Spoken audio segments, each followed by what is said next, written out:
Ceux qui racontent l'histoire sont beaucoup plus aimés que ceux qui font l'histoire. Cette citation en dit long sur l'exercice du pouvoir, citation que l'on doit à un président de la République qui a fait l'histoire et qui aujourd'hui prend la plume et la parole pour la raconter. Merci d'accueillir François Hollande, ancien président de la République française. Monsieur le Président, bienvenue. Ouais. Bienvenue, Monsieur le Président. Un honneur de vous recevoir ici à Rennes, grand témoin de ces assises de la citoyenneté, pour vous interroger deux plumes politiques, éditorialistes de Ouest France, Michel Urvoas et Stéphane Vernet. Merci à eux également de nous rejoindre.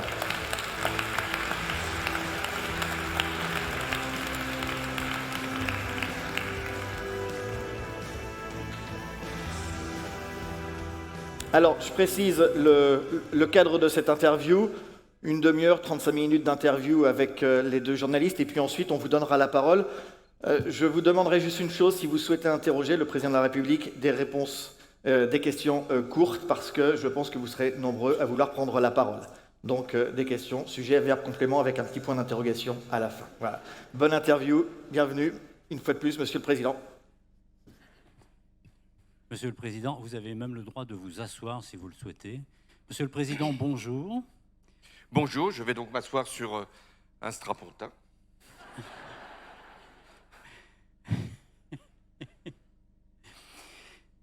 J'aime bien vous appeler Monsieur le Président, d'abord parce que c'est comme ça qu'on nomme, y compris un ex-président, pas seulement le président en exercice, n'en déplaise à certains, et parce que ça me rappelle aussi quelques confrontations, quelques échanges que nous avons eus à l'Élysée, et par conséquent, ça me rajeunit, et ça vous rajeunit peut-être aussi, donc c'est toujours plaisant. Monsieur le Président, vous avez entamé une longue troménie des librairies et des estrades pour tirer les leçons du pouvoir et répondre à la crise démocratique. Je cite les titres de vos deux ouvrages. Dans le dernier, et on reviendra éventuellement sur le précédent ensuite, mais dans le dernier, vous faites un certain nombre de propositions en réponse aux attentes d'un pays qui est en effervescence, en réponse à une opinion qui met au défi les politiques d'agir autrement, de se comporter autrement. Vous allez nous dire en quelques mots, nous rappeler en quelques mots, parce que beaucoup ont lu les principales propositions que vous faites, mais il faut les rappeler quand même. Vous allez nous les redire et nous dire en quoi des réformes institutionnelles, constitutionnelles probablement, peuvent changer ce qui se passe aujourd'hui en France. D'abord, merci pour cette initiative d'évoquer la citoyenneté dans un moment où beaucoup s'interrogent sur la démocratie elle-même et la capacité de vivre ensemble. La crise démocratique, elle n'est pas propre à la France. Elle se trouve, hélas, dans tous les pays qui ont eu à un moment à choisir cette organisation, à faire le pari de la liberté, du pluralisme. La crise démocratique, on la trouve aux États-Unis, y compris à travers les agissements, les actions, les décisions du président qui a été choisi démocratiquement. On la trouve au Royaume-Uni, d'une certaine façon, avec le Brexit. Même s'il y a eu, là encore, un référendum pour en décider. On la trouve dans les pays à l'est de l'Europe qui ont adopté, tout en ayant toujours des élections libres, des systèmes politiques qui sont de moins en moins respectueux des valeurs, des principes, et notamment de l'indépendance de la justice. Et puis, on la trouve, cette crise démocratique, à travers une montée continue du populisme ou de l'extrémisme partout. Et avec même des partis populistes ou extrémistes qui sont au pouvoir dans les démocraties. Comment expliquer donc cette crise qui est générale et qui frappe les pays qui avaient fait initialement les choix les plus fondamentaux pour la liberté, la France et les États-Unis? D'abord, il y a une crise qui s'explique par une forme de contestation de la légitimité de la démocratie ou des représentants.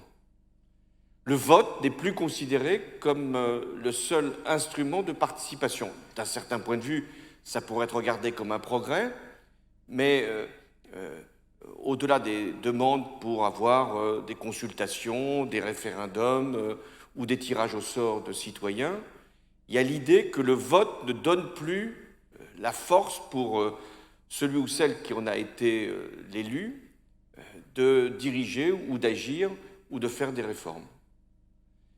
Et puis, il y a une crise qui touche la démocratie dans ses résultats. Dès lors que la démocratie, face à des défis, des enjeux comme le climat, comme les GAFA, les grandes firmes multinationales, ou les inégalités, dès lors que les grands pays démocratiques ne peuvent plus assumer leur devoir de maîtriser les grands problèmes de la planète, alors ne faut-il pas préférer d'autres voies pour l'animation ou la direction d'un pays? Et c'est là que les populistes ont réussi à trouver leur chemin. Le populisme, c'est à la fois une revendication de la démocratie totale, je n'ai pas dit totalitaire, totale, où l'individu aurait tous les droits, y compris de contester ses représentants, et le culte du chef. Et lorsqu'il y a la présence d'une personnalité qui parle au nom du peuple ou qui s'arroge le droit de le faire, eh bien le populisme trouve là son chemin. Est-ce que les réponses sont institutionnelles? Est-ce que c'est simplement en modifiant nos institutions ou nos pratiques que nous pourrons régler cette crise? Nous voyons bien que ça dépend beaucoup de ce que nous sommes capables de faire, ceux qui sont élus notamment pour agir, pour régler les grands problèmes. Le défi climatique, le défi des inégalités, le défi des multinationales. Il faut que la démocratie se retrouve forte et capable de changer le destin. Et puis, il y a ce qui relève des institutions. En France, et c'est là qu'il y a sans doute un problème, la France est caractérisée par une concentration des pouvoirs au sein de l'exécutif, par une perte continue d'influence du Parlement et par une décentralisation inachevée, et par une participation citoyenne limitée. Donc vous avez là les pistes.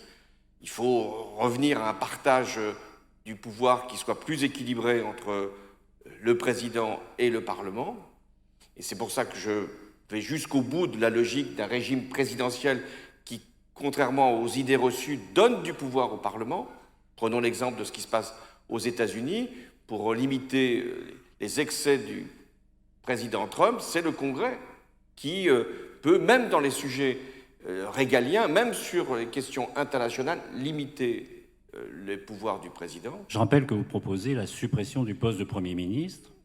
Et oui, je ne le fais pas comme il a été dit, parce que j'aurais quelques rancunes à l'égard de ceux qui ont exercé cette fonction à mes côtés, puisque je les ai choisis.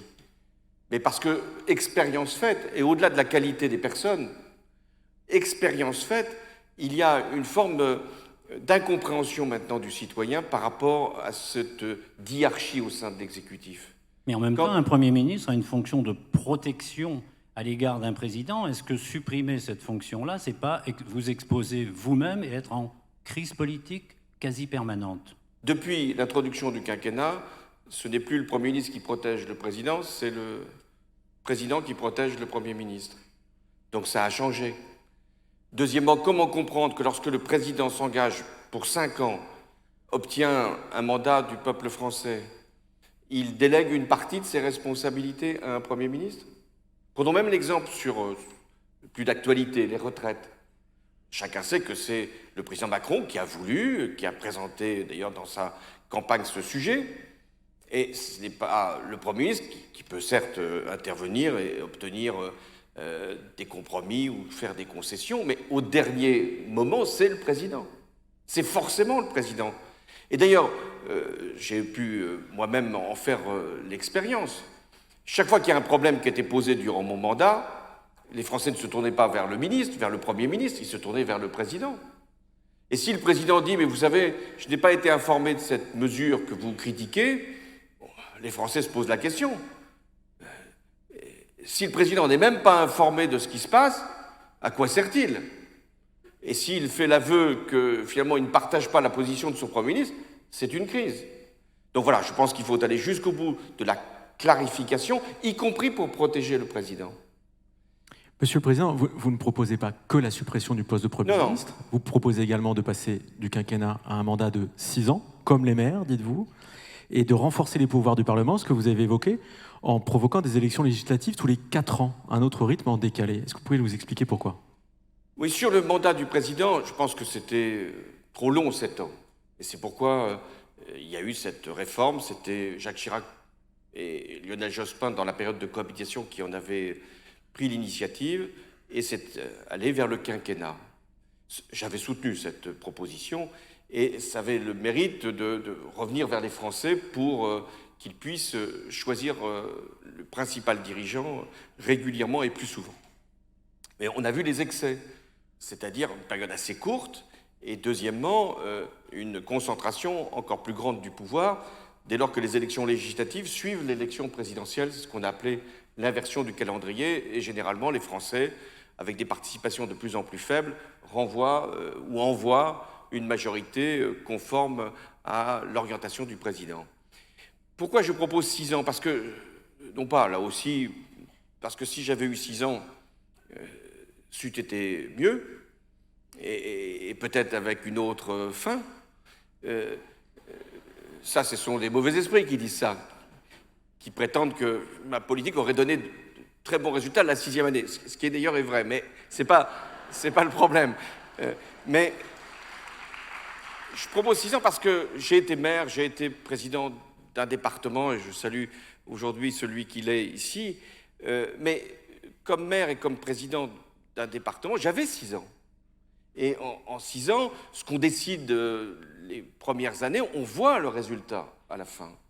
Et je me suis donc interrogé pourquoi on donne 6 ans à un président de région, à un président de département, à un maire, et on ne donne pas 6 ans au président. Sur les élections législatives, 4 ans, parce que c'est vrai qu'il y a une demande de la part des citoyens d'être consultés plus souvent. Ça peut être fait par référendum, c'est souvent dangereux, mais c'est une possibilité.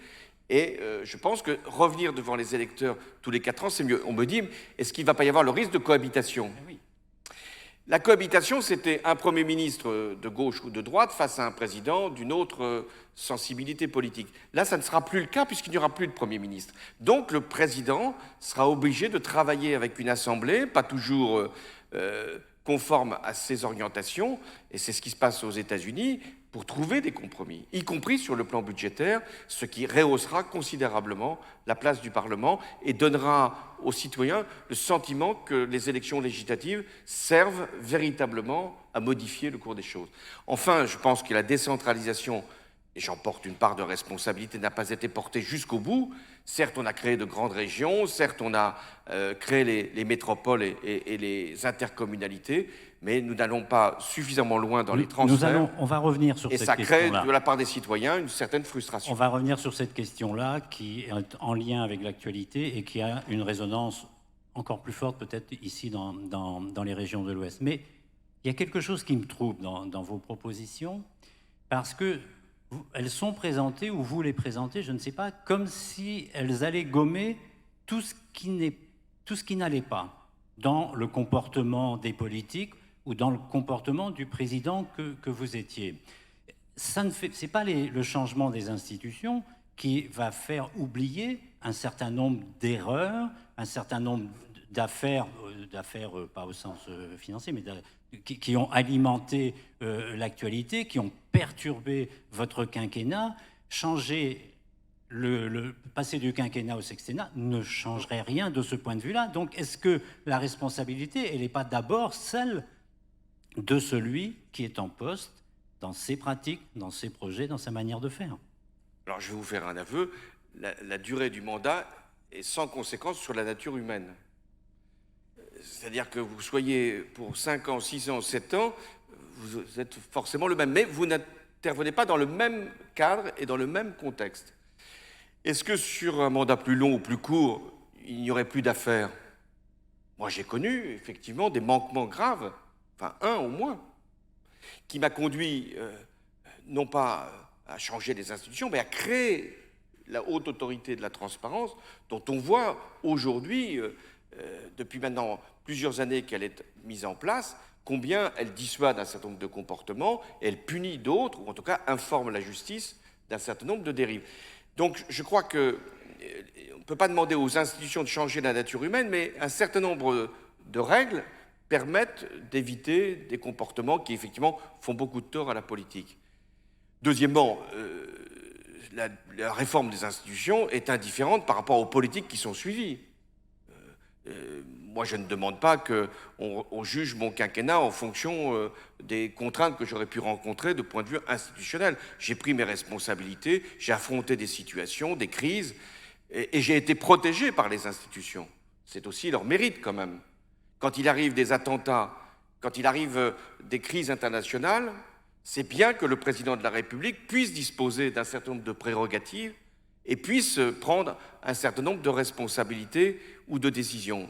Envoyer des forces militaires au Mali, intervenir en Syrie, en Irak pour lutter contre Daesh, et être capable, lorsqu'il y a des attentats, de recourir, y compris à des législations d'urgence. Ça a été ce que j'ai fait notamment après le 13 novembre. Donc je ne remets pas en cause du tout cette force que nous donnent les institutions. Et je pense qu'elles m'ont protégé aussi de l'impopularité. L'impopularité, elle est fréquente, elle est même récurrente pour les présidents successifs de la Ve République à des niveaux différents. Mais la stabilité des institutions est très importante parce qu'on peut être impopulaire et décider. On peut approuver ou pas approuver ce que j'ai fait, mais jusqu'au dernier moment, j'ai pris un certain nombre d'initiatives, y compris loi travail, etc., qui n'étaient pas si évidentes à faire passer. Mais je l'ai fait parce que je pensais que ça allait dans la bonne direction. On peut donc, même sur 5 ans, décider et diriger jusqu'au bout. Mais si je fais ces propositions, c'est parce que je suis inquiet pour l'avenir des démocraties. Parce que le contexte, il a considérablement changé par rapport à ce qu'on connaissait il y a 10 ou 20 ans. Il y avait encore plus d'affaires, de scandales, mais il y avait des partis qui étaient forts dans la démocratie, qui structuraient le débat public, qui emportaient des espérances et qui faisaient des propositions. Aujourd'hui, les partis politiques sont devenus très faibles. Ceux qui étaient les plus anciens ont décliné, ceux qui étaient prétendus nouveaux ont quasiment disparu, ce qui fait qu'une vie politique est extrêmement difficile à animer, et il n'y a pas de démocratie sans grand parti. Deuxièmement, les réseaux sociaux ont considérablement modifié le rapport du dirigeant à la politique. Avant, c'était la presse, c'est toujours la presse, heureusement, et il faut penser que la presse introduit, non pas de la modération, mais introduit de l'exactitude des faits, même s'il peut y avoir de l'opinion. Les réseaux sociaux changent complètement le rapport que le dirigeant a avec la société. D'abord parce qu'il y a une violence dans les réseaux sociaux, ensuite parce que nous pensons, pour communiquer, qu'il vaut mieux passer par les réseaux sociaux que par les voies habituelles de la communication. Et lorsque l'on voit que c'est Donald Trump qui a, lui, compris qu'avec les réseaux sociaux, il pouvait contourner la presse et s'adresser directement au monde, il a, de ce point de vue, mis en cause des règles de la démocratie. Parce que la différence entre un tweet et un discours, c'est dans un cas, le discours, il y a un raisonnement, il y a une démonstration. Dans le tweet, au mieux, il y a une décision, au pire, il y a une impulsion. Et vous voyez que c'est quand même un risque. Et aujourd'hui, on est tous tributaires des tweets de Donald Trump, sans que d'ailleurs on attende de lui, peut-être le vaut-il mieux, un discours ou un livre. Donald Trump a décidé de changer ça, parce que dorénavant, il a expliqué au monde entier qu'il informerait le Congrès des États-Unis par tweet. Donc bon, voilà, c'est original. Il y a une question qui se pose quand même. Est-ce que, dans ce que vous venez de nous expliquer, est-ce que c'est le changement de contexte que vous venez de décrire qui vous a convaincu de faire les propositions que vous faites pour répondre à la crise démocratique, ou alors, enfin, la question qui se pose est très simple. Quand vous étiez aux commandes, pourquoi vous n'avez pas mis en œuvre ce que vous préconisez aujourd'hui? Vous pouviez le faire. Quand je me suis présenté devant les Français en 2012, la seule question qui valait, c'était de savoir comment on allait régler la crise économique et financière. Et le seul sujet qui emportait tout, c'était l'emploi et la question du chômage. D'où, d'ailleurs, ma proposition, mon engagement d'inverser la courbe du chômage. J'allais dire que les autres sujets étaient regardés comme secondaires, je ne veux pas dire subalternes. La question, par exemple, écologique, aujourd'hui si présente. Je me suis rappelé du débat que j'avais eu avec Nicolas Sarkozy, pour le deuxième tour, l'entre-deux tours de l'élection présidentielle. La question de l'écologie n'est même pas venue sur la table. Non pas parce qu'on l'ignorait, mais parce que ça n'était pas dans le débat, dans la controverse. Et le seul moment, le seul passage où on parle d'écologie, c'est sur le nucléaire et de savoir si la proposition que je faisais de réduire la part du nucléaire était pertinente ou pas. Et aujourd'hui, il y aurait un débat, forcément, cette question serait majeure. Et donc, sur les institutions, je n'avais fait aucune proposition, sauf de rendre la justice plus indépendante et de ne pas permettre au président de la République, lorsqu'il ne l'est plus, d'aller au Conseil constitutionnel. Révision, d'ailleurs, qui n'a pas pu être menée à bien. Et j'avais, en revanche, proposé le non-cumul des mandats, dont aujourd'hui, finalement, personne ne songe à remettre en cause ce principe. Et donc, je n'avais pas un mandat pour faire un changement ou à proposer un changement des institutions. Puis lorsque le président le fait, on pense toujours qu'il a une mauvaise intention et qu'il a la volonté de changer de terrain pour ne pas répondre de ses obligations sur la question économique, sociale ou écologique.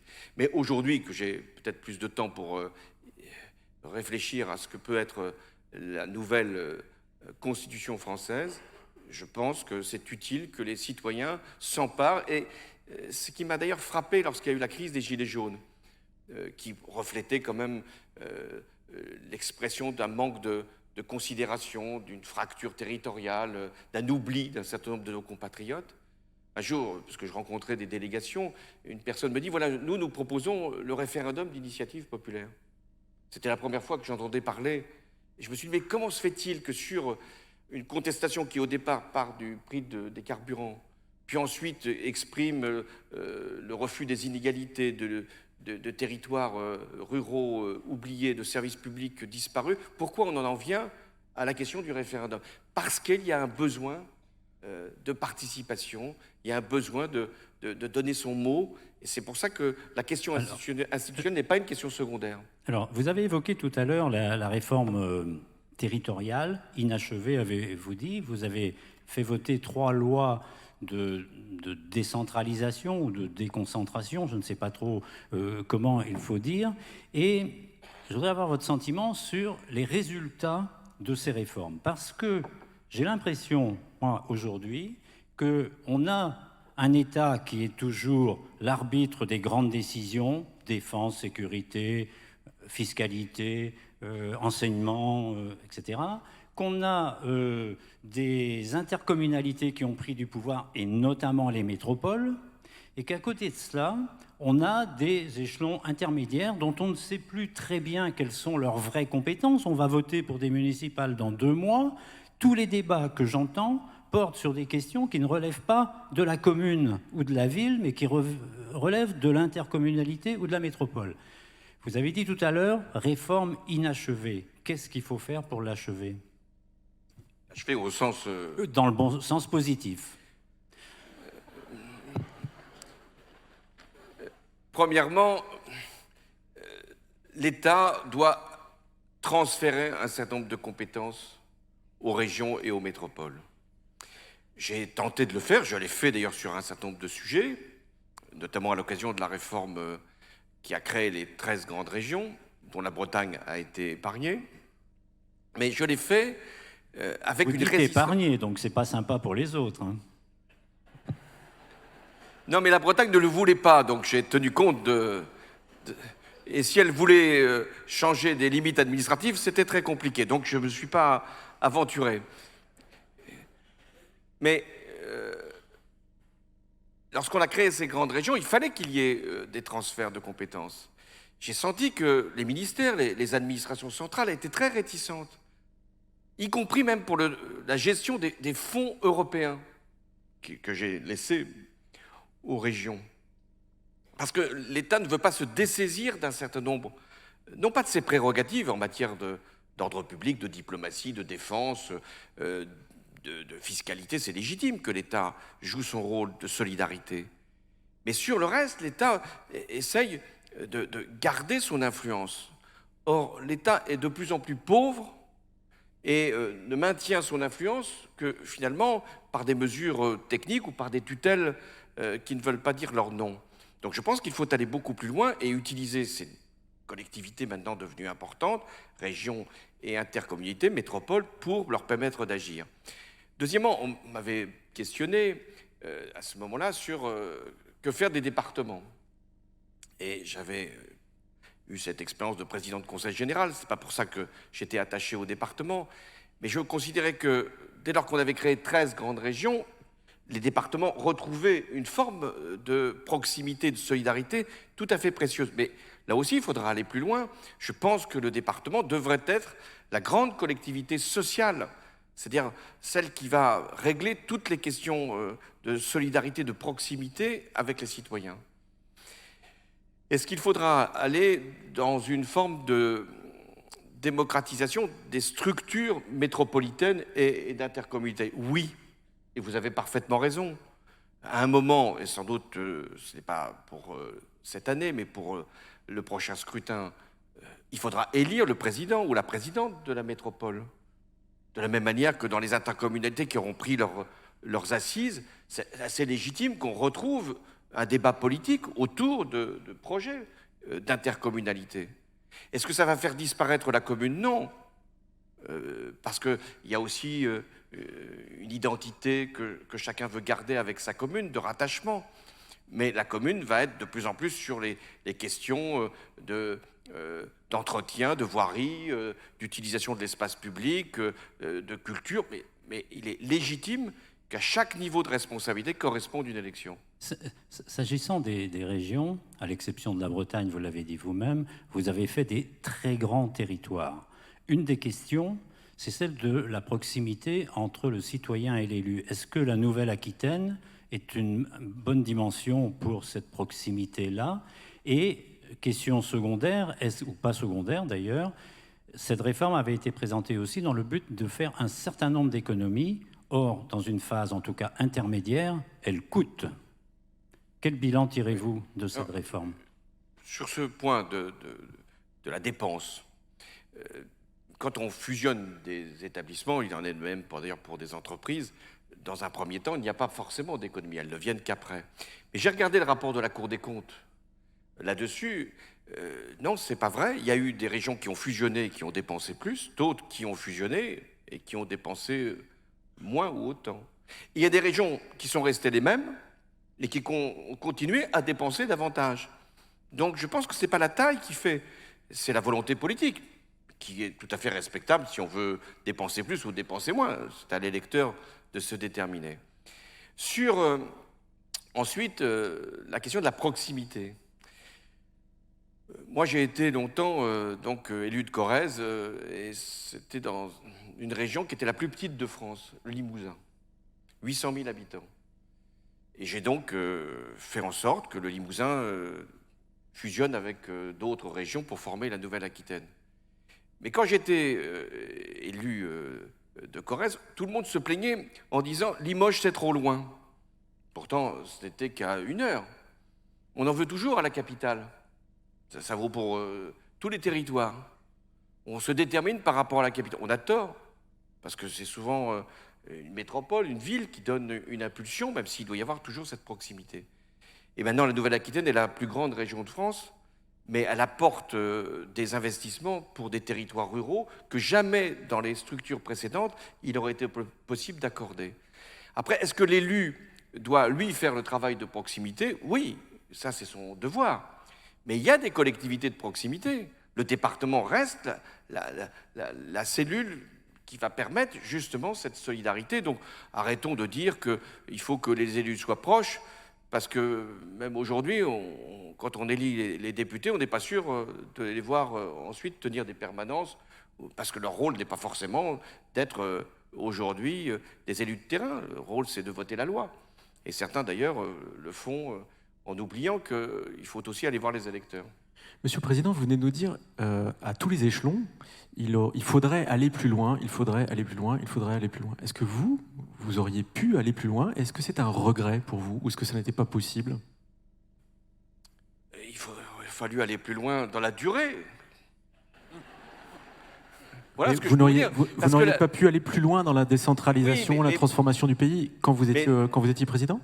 Mais la démocratie, c'est pour ça que je la défends, c'est aussi un combat continu. J'ai souvent utilisé cette expression, c'est le rocher de Sisyphe. On porte son rocher, après on a été jusqu'en haut de la montagne, quelquefois le rocher dégringole, ça nous est arrivé, et il faut le reprendre et aller un peu plus loin. Et heureusement que tout n'est pas fait. Heureusement qu'il y a des étapes. Il n'est pas possible d'aller faire tout de suite une loi de décentralisation. C'est d'abord François Mitterrand qui a fait la première législation, puis ensuite les gouvernements successifs ont amélioré le dispositif. Et moi, j'ai permis qu'il y ait des structures qui, maintenant, devraient... J'ai pensé d'ailleurs qu'après le grand débat, après ce qui s'était passé, les Gilets jaunes, et l'expression de beaucoup de nos concitoyens, on aurait une étape nouvelle de la décentralisation. Elle ne vient pas, d'autres le feront. Vous ne croyez pas à la loi 3D qui est prévue pour cette année? Décentralisation, déconcentration, différenciation? Ça vous paraît fumeux ou Non, fumeux, je ne sais pas. Mais ça me paraît relativement imprécis et pas suffisamment net, en tout cas. Et quand on met déconcentration à côté de décentralisation, inquiétez-vous.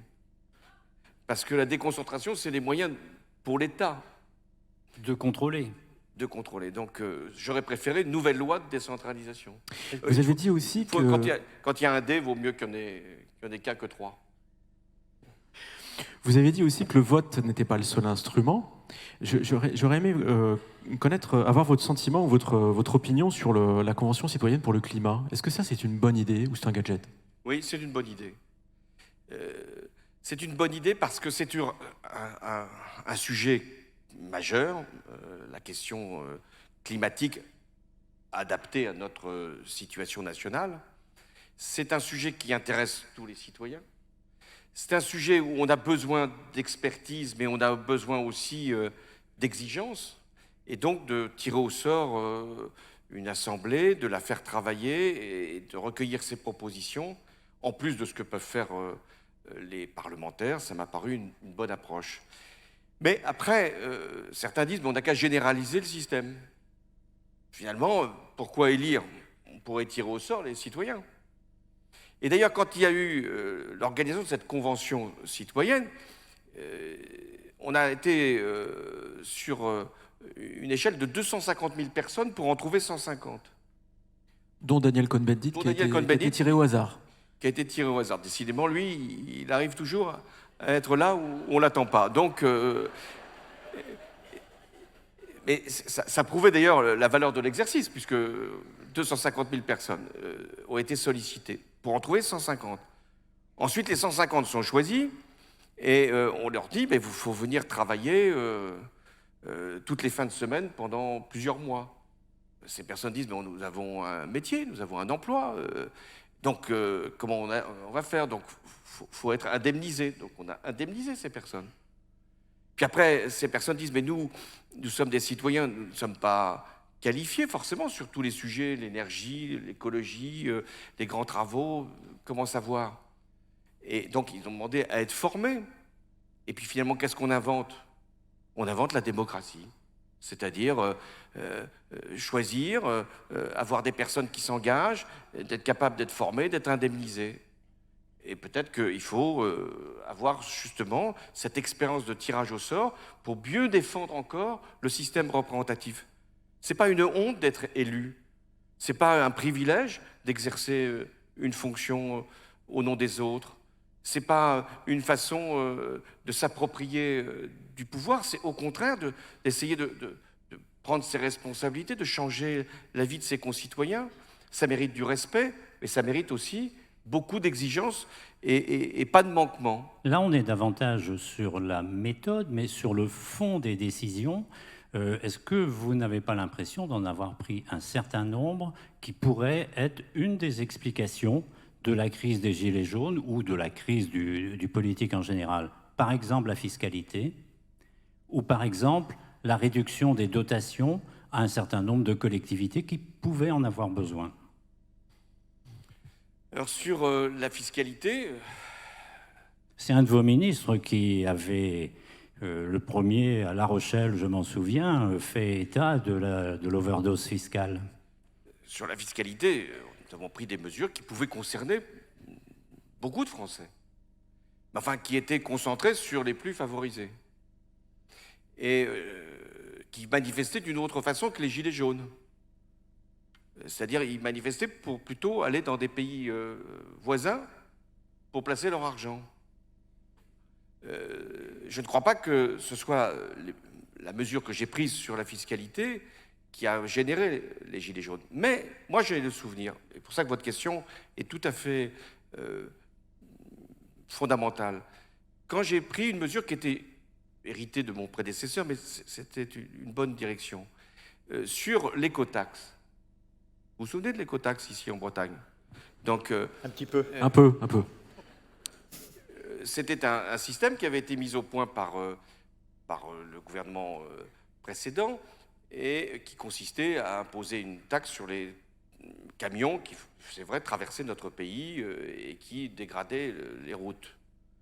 C'est une mesure qui avait du sens sur le plan écologique, qui pouvait même avoir du sens pour le financement des infrastructures. Qu'est-ce que j'ai constaté?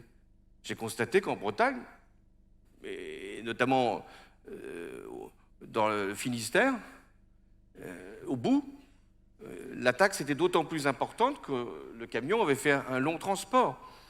Et quand j'ai vu qu'il y avait cette incompréhension, j'ai demandé qu'on retire cette disposition. Et donc c'est vrai qu'on peut prendre une bonne mesure fiscale, et je revendique l'idée de faire un prix du carbone, une taxation de tout ce qui peut dégrader notre environnement, mais il faut que ce soit compensé, il faut que ce soit accompagné, sinon, effectivement, c'est la jacquerie, c'est l'incompréhension et parfois la violence. Oui, donc c'est vrai que quelquefois, on peut prendre de bonnes décisions sur le plan des principes, mais si elles ne sont pas expliquées, accompagnées et compensées, on a ces mouvements-là. Merci, Monsieur le Président. On en restera là. Merci à vous d'être venu. Voilà. Merci Stéphane, merci Michel.